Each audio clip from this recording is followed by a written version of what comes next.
అపరిచితుడు 1 జగన్మోహన్ రెడ్డి, అపరిచితుడు 2 సునీల్ కుమార్. ఆ మాట జగన్మోహన్ రెడ్డి కావేరీ బాయితో ఎందుకని అనిపించుకోలేకపోయాడు? ఆ మాట జగన్మోహన్ రెడ్డి జనుపల్లి సావిత్రితో ఎందుకు అనిపించుకోలేకపోయాడు?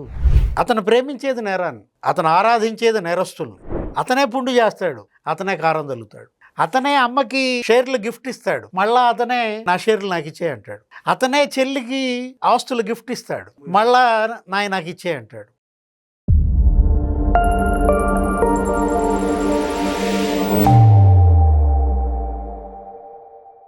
నమస్తే, వెల్కమ్ టు థింక్ ఆంధ్ర. నేను మీ మాణిక్. మనతో పాటు ఉన్నారు ప్రముఖ రాజకీయ సామాజిక విశ్లేషకులు సీనియర్ జర్నలిస్ట్ డివి శ్రీనివాస్ గారు. నమస్కారం సార్.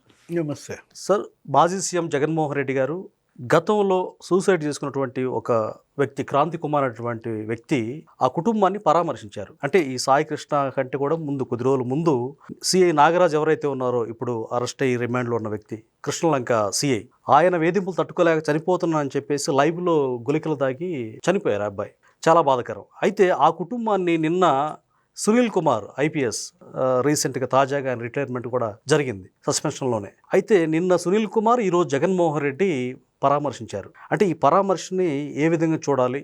నిజంగా రాష్ట్ర ప్రజలకి జగన్మోహన్ రెడ్డి గారు ఎలాంటి సంకేతం ఇస్తున్నారు? చాలామంది ఎంతో త్యాగాలు చేసినప్పటికీ వాళ్ళను కూడా పరామర్శించలేదు. అంటే ముద్రగడ పద్మనాభం గారు లాంటి వ్యక్తులు కూడా, అంటే ఈయన కోసం పేరు కూడా మార్చుకుని రెడ్డి సామాజిక వర్గం పేరు పెట్టుకుని పద్మనాభరెడ్డి అని, మరి ఆయన్ని కూడా పరామర్శించిన పరిస్థితి లేదు. ఆయన కూతురు విమర్శలు చేసిన తర్వాత అప్పుడు ఏదో హాస్పిటల్ మార్చామని చెప్పారు, కానీ అలాంటి వ్యక్తిని కూడా పరామర్శించని జగన్మోహన్ రెడ్డి ఈరోజు క్రాంతి కుమార్ కుటుంబాన్ని ఏ ఉద్దేశంతో పరామర్శించారు? దీనిపై మీ స్పందన ఏంటి? అంటే పరామర్శ, ఒక బాధిత కుటుంబం, ఒక నాయకుడో ఒక అధికారో పరామర్శించారు, దాన్ని పరామర్శ కోణంలో చూడటం అది వేరే విషయం. జగన్మోహన్ రెడ్డి, సునీల్ కుమార్ పరామర్శ, వాళ్ళల్లో ఉన్న ఈ స్ప్లిట్ పర్సనాలిటీ. అపరిచితుడు 1 జగన్మోహన్ రెడ్డి, అపరిచితుడు 2 సునీల్ కుమార్, పివి సునీల్ కుమార్. ఇప్పుడు వీళ్ళిద్దరూ కూడా రఘురామకృష్ణరాజు కస్టోడియల్ టార్చర్ కేసులో నిందితులు. ఇటు జగన్మోహన్ రెడ్డి, సునీల్ కుమార్. ఇప్పుడు రఘురామకృష్ణరాజు ఆయన అప్పుడు ఎంపీగా ఉన్నారు, ఆయన ఏదో విమర్శలు చేస్తున్నారు, రచ్చబండ ఏదో పెట్టి Jaganmohan Reddy English medium policy ఏదో విమర్శించాడు, ఆయన పట్టుకొచ్చారు గుంటూరు సిఐడి కార్యాలయం.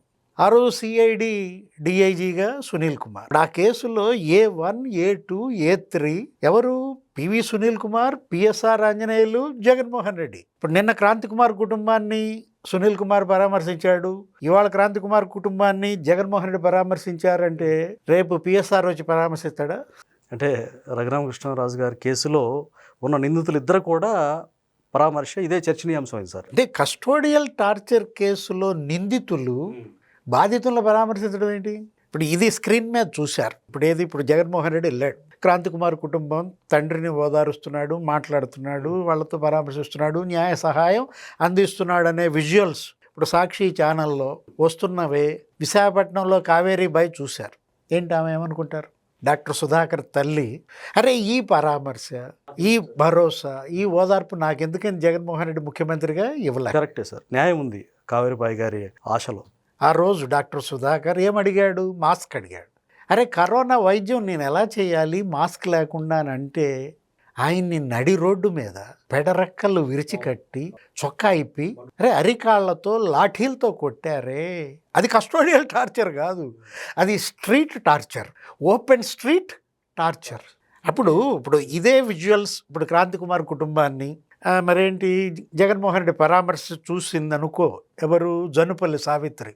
ఎలా ఉంటుంది ఆమె ఫీలింగ్స్ చెప్పు? అంటే మా కుటుంబాన్ని కూడా ఇప్పుడు జనుపల్లి శ్రీనివాసరావు ఆ రోజు ఏది కోడికత్తి, ఎన్ని రోజులు జనుపల్లి సావిత్రి జగన్మోహన్ రెడ్డి ప్యాలెస్ బయట ఉంది. చాలా ఆ కుటుంబం చాలా పెయిన్ అనిపించింది సార్. రోడ్డు మీద జగన్మోహన్ రెడ్డి ముఖ్యమంత్రిగా వెళ్ళేటప్పుడు వచ్చేటప్పుడు దండం పెట్టుకుని లేచి నుంచుని, సాక్షిగా రావయ్యా, వచ్చి సాక్ష్యం చెప్పు, 5 ఏళ్లుగా నా బిడ్డ జైల్లో మగ్గిపోతున్నాడు, ఇది శిక్ష పడ్డా కూడా అన్నేళ్ళు పడదు, నీ అభిమానే. అంటే ఆ రోజు జనుపల్లి సావిత్రికి ఇవ్వని పరామర్శ, కావేరీ బాయికి ఇవ్వని పరామర్శ ఈ రోజు క్రాంతి కుమార్ కుటుంబానికి జగన్మోహన్ రెడ్డి ఇచ్చాడంటే ర్యామ్ అంటే మల్టిపుల్ డిసీజ్ ఉన్నాడు సార్. అది ఇప్పుడు వాళ్ళ దగ్గర ర్యామ్ ఎందుకు? జుట్టు తీసుకుని ఎర్రబోసుకున్నప్పుడు ఎట్ అంటాం. ఇప్పుడు 2 దళిత యువకులు ఏది ఇసుక అక్రమ రవాణా ఆపమన్నారు. ఏం చేశారు వాళ్ళిద్దరిని?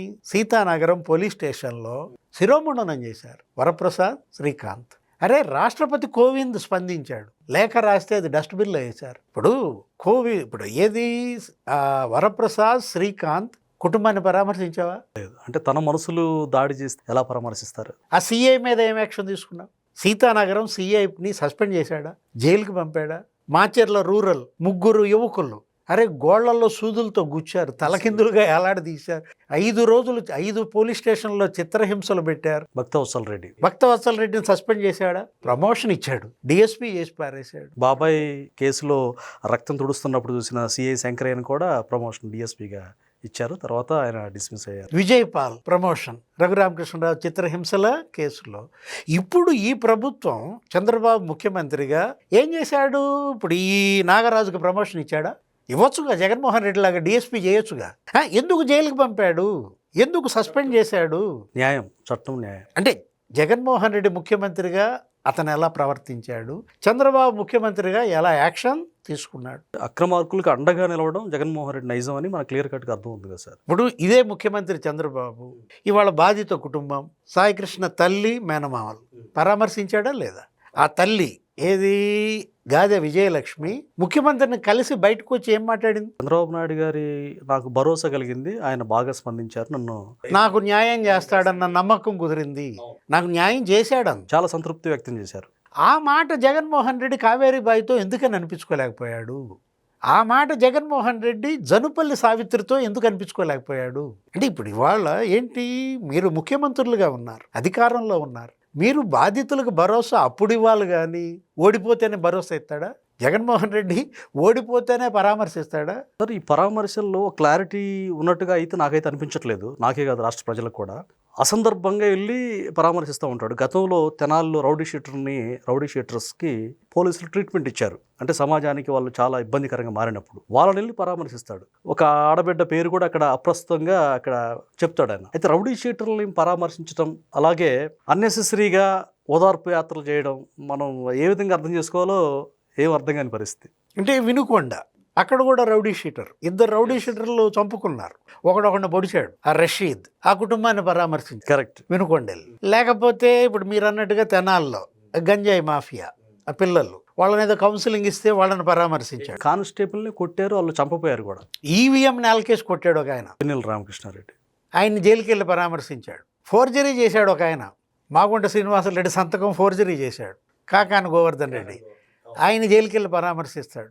అంటే జగన్మోహన్ రెడ్డి పరామర్శలు ఎవరిని ఉద్దేశించి ఏంటి అంటే చెప్తున్నాను నేను, వరుస పెట్టి నువ్వు కనుక తీసుకుంటే ఇవన్నీ కూడా క్రొనలాజికల్గా మారిస్తే అంటే జగన్ భరోసా ఇచ్చేది ఫోర్జరీ చేసేవాళ్ళకి, జగన్ భరోసా ఇచ్చేది రౌడీలకి, క్రిమినల్స్కి. పైగా అక్రమ అరెస్టులు అంటాడు. ఇప్పుడు for example Kakani Govardhan arrest చేసిన, పిన్నెల రామకృష్ణారెడ్డి అరెస్ట్ చేసిన, అది అక్రమ అరెస్ట్ అంట. అక్రమ అరెస్ట్కి 10వ రోజు 11వ రోజు అంటూ సోషల్ మీడియాలో కూటమి ప్రభుత్వం కక్ష ధోరణితో ముందుకెళ్తా ఉంది, మేము వచ్చాక రప్ప చేస్తాము అని చెప్పి అంటున్నారు. ఏది అక్రమ అరెస్టు? ఈవీఎం నాలుకేసి కొట్టింది ఆయన, కేసు పెట్టింది ఈసీ, ఎన్నికల కమిషన్ కదా అరెస్ట్ చేసింది. అది అక్రమ అంట సార్. అంటే ఈసీ అక్రమ అరెస్ట్ చేసిందట, అక్రమ అరెస్ట్. ఇప్పుడు ఇక్కడ కేసు ఇది, అక్కడ కేసు ఎలక్షన్ కమిషన్. అంటే జగన్మోహన్ రెడ్డి ఏంటంటే ఎంత నేరం చేస్తే అంత నెత్తిన పెట్టుకుంటాడు. అది సుస్పష్టం, ప్రాక్టికల్గా మనకు తెలుస్తా ఉన్న అంశం. అతను ప్రేమించేది నేరాన్ని, అతను ఆరాధించేది నేరస్తుల్ని. అంటే ఇది ఎక్కడ ఉన్మాదం? ఇది ఉన్మాదం కాక ఇంకేమనుకోవాలి? కరెక్టే సార్. ఇక్కడ ఒక పాయింట్ నాకు గుర్తు వస్తుంది, మీరు అన్నదానికి బలం చేకూరుస్తూ. డాక్టర్ సునీత గారు, అన్నా మీరు వచ్చారు, సీఎం అయ్యారు, ఇక ఈ దోషులను తేల్చాలని పాపం అమాయకంగా అడిగితే ఎవరైతే నిందితులుగా ఉన్నారో అవినాష్ రెడ్డి కావచ్చు, వాళ్ళ ఫాదర్ భాస్కర్ రెడ్డి, వాళ్ళిద్దరిని కూడా వెనకేసుకొచ్చి నీకు కావాలంటే నేను మెడికల్ కాలేజీ కట్టిస్తాను, డబ్బులు సెటిల్ చేయమని చేస్తా, వాళ్ళు బీజేపీకి వెళ్ళిపోతారు, నోరు మూసుకొని ఉండమ్మా అని చెప్పేసి ఆమెను వార్నింగ్ ఇచ్చిన పరిస్థితి. రేపు పొద్దున ఆమెను కూడా పరామర్శిస్తాడు. ఇప్పుడు ఈ క్రాంతి కుమార్ని పరామర్శించినట్టే రేపు సునీతని, షర్మిల్ని, విజయలక్ష్మి వాళ్ళమ్మను కూడా పరామర్శిస్తాడు. అంటే ఈ స్ప్లిట్ పర్సనాలిటీ ఏంటి అనేది. ఇప్పుడు సునీల్ కుమార్ నిన్న క్రాంతి కుమార్ ఇంటికి వెళ్ళి పరామర్శించి బయటకు వచ్చి ఆయన ఏం మాట్లాడతాడు? వారం స్టేషన్కి పిలిపించి హింసిస్తారా, ఆ అధికారం మీకు ఎక్కడిది అని అడుగుతున్నాడు. ఇప్పుడు ఇదే సునీల్ కుమార్ రఘురామకృష్ణరాజు చిత్రహింసల కేసులో ఆయన A1 కదా, ఆయన ఏ విధంగా ఇప్పుడు అసలు ఇక్కడ బ్లేమ్ చేస్తాడు పోలీసుని? ఇప్పుడు ఆ రోజు ఏది ఒక పోస్ట్ పెట్టాడు, ఎవరో విశాఖపట్నంలో ఒక జర్నలిస్ట్. ఆ పోస్ట్ పెడితే ఆయన ఏం చేశారు, మొత్తం రాష్ట్రంలో అన్ని పోలీస్ స్టేషన్లు కరోనా టైంలో తిప్పి కర్నూలులో కరోనా అంటించి జైలుకి పంపిస్తే చచ్చిపోయాడు నలంద కిషోర్. అరే ఒక పోస్ట్ ఫార్వర్డ్ చేస్తే ఎల్జీ పాలిమర్స్ మీద ఎవరో పోస్ట్ పెట్టారు, అది పోస్ట్ ఫార్వర్డ్ చేస్తే ఉర్దూరాలు 70 రంగనాయకమ్మ శంకర విలాస్ యాజమాన్యం. అరే అదే గుంటూరు సిఐడి కార్యాలయం టార్చర్ నరకం చూపించారు. ఏంటి అసలు ఆమె గుంటూరు వదిలేసి హైదరాబాద్లో బ్రతుకుతున్న పరిస్థితి. అవును, మూసేసుకుంది. ఎవరప్పుడు సిఐడి డిఐజీ? అంటే నువ్వు నీ హయాంలో సునీల్ కుమార్ డిఐజీగా గుంటూరు సిఐడి కార్యాలయం అరే టార్చర్ వేదికగా మారితే రంగనాయకమ్మ, నలంద కిషోర్, అంకబాబు పరామర్శిస్తారా? వెళ్ళండి రంగనాయకమ్మ ఇంటికి జగన్మోహన్ రెడ్డి, లేకపోతే అంకబాబు ఇంటికి సునీల్ కుమార్.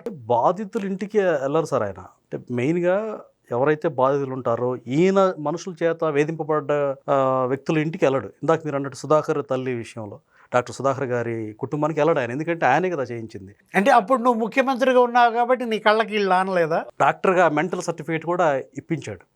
ఇప్పుడు ఈ దిగిందా? కళ్ళు నెత్తికెక్కి దిగినాయా? అంటే ఈ మార్పుని జనం ఎలా నమ్ముతారు?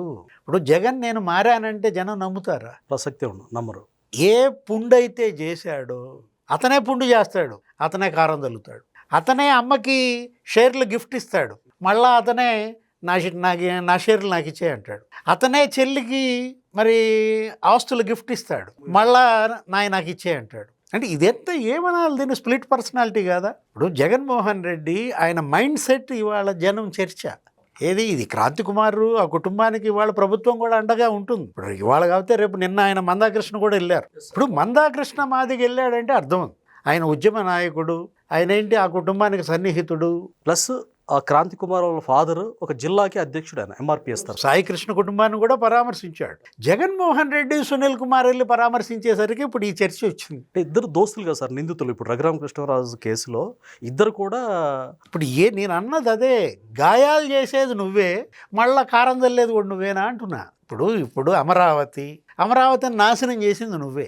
1631 రోజులు వాళ్ళ ఆందోళన, అరే వాళ్ళ మీద పెట్రోల్ బాంబులు వేశారు, పరిరక్షణ పేరుతో అరాచక దండయాత్ర చేశారు ఆయన మనుషులు. ఆయన వాళ్ళ మీద బాలింత పొత్తి కడుపులో తొక్కారు బూటుకాలతో. వాళ్ళు దేవస్థానానికి వెళ్తే ఆ పొంగళ్ళన్నీ నేలకేసి కొట్టారు, పూజా ద్రవ్యాలు నేలకేసి కొట్టారు. అరే వాళ్ళు న్యాయస్థానానికి మొక్కుకుంటే ఆ జడ్జీల మీద పోస్టులు పెట్టారు. ఇంతగా నువ్వు వాళ్ళని నరకం చూపించావే, మళ్ళా అమరావతి రైతులు పరామర్శ అంటాడు. సిఆర్డిఏ రద్దు అతనే చేస్తాడు, సిఆర్డిఏ రక్షక కమిటీ అంటాడు. ఇప్పుడు అమరావతిని 3 ముక్కలు చేస్తాడు, మళ్ళా నేను అమరావతికి వ్యతిరేకత కానంటాడు. I stand on my words అంటాడు. ప్రతి దానికి I stand on my words అంటాడు. అంటే జగన్మోహన్ రెడ్డి ఇవాళ జనం ఏది వాళ్ళ చర్చ. ఇప్పుడు డిఎస్సి 5 ఏళ్ళు అతను డిఎస్సి పెట్టల, ఎంబో డిఎస్సి ఇస్తా అన్నాడు గతంలో. మెగా డిఎస్సి 5 ఏళ్ళు పెట్టకపోగా లోకేష్ పెట్టాడు, పెట్టి 16,000 టీచర్ పోస్టులు నియమించాడు. ఆ డిఎస్సి అభ్యర్థులను పరామర్శ అంటాడు. ఇప్పుడు steel plant Visakhapatnam, steel plant Jagan సీఎంగా ఉన్నప్పుడు 1400 రోజుల ఆందోళన, అసలు పట్టించుకోకపోగా ఆ భూములు అమ్మేయాలని చూశాడు, అసలు అక్కడ క్యాపిటల్ పెట్టాలని చూశాడు. 3 ఫర్నేసులు మూతపడ్డాయి. జగన్ సీఎంగా ₹1.33 మంది ఎంపీలు ఉండి స్టీల్ ప్లాంట్కి తేలేకపోయాడు. ఇప్పుడు స్టీల్ ప్లాంట్ కార్మికులు పరామర్శ అంటాడు. అంటే ముఖ్యమంత్రిగా జగన్ ఎవరెవరికైతే ఏ వర్గానికైతే గాయాలు చేశాడో వాళ్ళందరినీ ఇప్పుడు పరామర్శిస్తున్నాడు. అసలు ఆయన మైండ్ సెట్ ఎవ్వరికి కూడా అంతుపట్టిన పరిస్థితి. అపరిచితుడు 1.0, అపరిచితుడు 2.0. Thank you sir. నమస్తే.